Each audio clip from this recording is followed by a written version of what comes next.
కేవలము టన్నులు టన్నులు ఆ జ్ఞానాన్ని మనం పొందడం కాదు.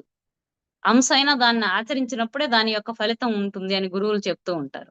ప్రాపంచిక జీవితంలో బోధించేటువంటి పండితులైతే టన్నులు టన్నుల జ్ఞానాన్ని మనకు బోధిస్తారు. కానీ వారు ఆచరించరు. అదే విధంగా ఎవరికైతే బోధిస్తారో వారి చేత కూడా చేయరనమాట. ఒక సద్గురువు మాత్రమే తాను ఆచరిస్తూ తన శిష్యుల్ని గూడా ఆచరించే విధంగా ప్రయత్నం చేస్తారనమాట. అంటే టన్నులు టన్నుల జ్ఞానాన్ని మనం పొందడం కాదు. దాన్ని జీవితంలో ఒక అంశైనా ఆచరిస్తున్నామా లేదా అనేది మనం చెక్ చేసుకోవాలి. ఆచరించినప్పుడే మనం జీవులుగా ఉన్న మనము దేవుని స్థితికి ఎదగగలమనమాట. మన జీవిత లక్ష్యమైనటువంటి మోక్షాన్ని పొందగలము. కాబట్టి ఈ సప్తజ్ఞాన భూమికల ద్వారా సాధకుడు ఏం చేస్తూ ఉండాలంటే ఎప్పుడు కూడా నేను ఎంత వరకు ఉన్నాను? ఏ భూమికలో ఉన్నాను? తర్వాత భూమికి చేరాలంటే నేనేం చేయాలి? ఈ విషయాలన్నీ ఆ భూమికలో ఉన్నప్పుడు ఎలా ఉంటుంది? అన్న విషయాలన్నీ గూడా అవగాహన అవుతాయన్నమాట. ఈరోజు మనం సప్తజ్ఞాన భూమికల గురించి తెలుసుకోవడం జరిగింది. సప్త అనగా 7 జ్ఞాన భూమికలు అంటే జ్ఞానానికి సంబంధించిన కొలమానాలు. ఇవెవరు తెలియజేశారంటే మనకి ఆది శంకరాచార్యుల వారు, వశిష్ఠుల వారు. వీరు తెలియజేసినటువంటి విషయాలన్నమాట. మొట్టమొదటిదేంటంటే శుభేచ్ఛ. శుభేచ్ఛ అంటే ఎప్పుడైతే మనకు ఆధ్యాత్మిక జీవితంలోకి రావాలనే ఆలోచన మనకు కలిగిందో, ఆత్మతత్వ విచారణ చేయాలనే ఆలోచన కలిగిందో, అదే మన జీవితంలో శుభముహూర్తం. మంచి రోజనమాట. అదే శుభేచ్ఛ అన్నమాట.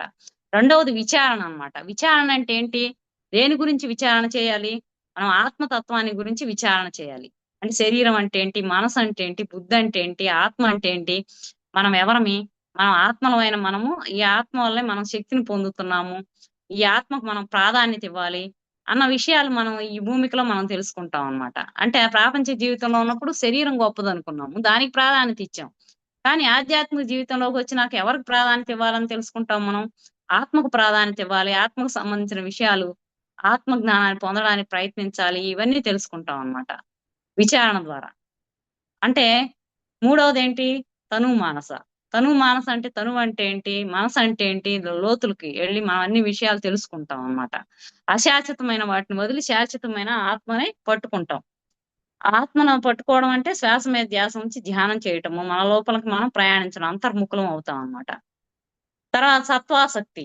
గురువులు అందించేటువంటి బోధన ద్వారా మనం చేసినటువంటి సాధన ద్వారా మనకి ఆ భగవంతుని యొక్క గొప్పతనం అనేది అర్థమవుతుందన్నమాట. ఆ భగవంతుని యొక్క గొప్పతనం అర్థమైనప్పుడే మనకి గొప్ప విషయాలన్నీ అసలు భగవంతుని యొక్క గొప్పతనం గురించి సద్గురువులు చెప్తారు.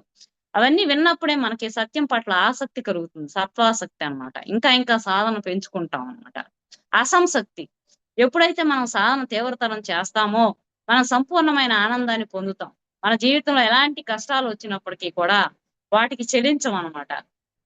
అంతే కాకుండా ఇంకా ఇక్కడ నిస్సంగత్వం అనేది ఏర్పడుతుంది. ఈ భూమికలో ఇక్కడ నిస్సంగత్వం ఏర్పడుతుంది. అందుకే ఆది శంకరాచార్యులు చెప్తారు కదా! సత్సంగత్వే నిస్సంగత్వే, నిస్సంగత్వే నిర్మోహత్వే, నిర్మోహత్వే నిశ్చల చిత్తే జీవన్ముక్తి అంటారు. అంటే ఎప్పుడైతే మనం సత్తుతోటి అంటే భగవంతునితోటి సంగమించి ఉంటామో ఎక్కువగా, అప్పుడు నిస్సంగత్వం అనేది ఏర్పడుతుంది.